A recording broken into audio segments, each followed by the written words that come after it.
se lle fixa a pregunta. Vostede non contestou, esa é outra cuestión.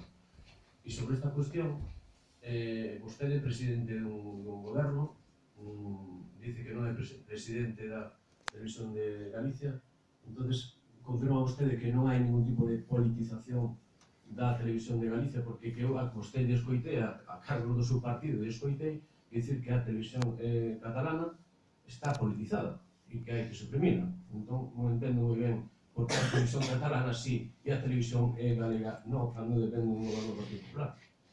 E sobre isto, claro, ven a raíz de unha protesta dos compañeros que din que se está politizando a televisión de Galicia, se está manipulando. Gracias. Xa lle contestei ao seu compañeiro todas e cada unha das cuestións que vostede me acaba de contestar. Todas e cada unha.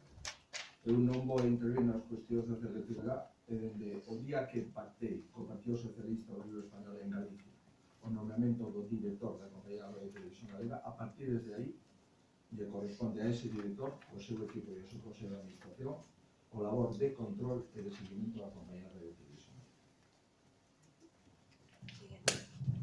Sí, presidente.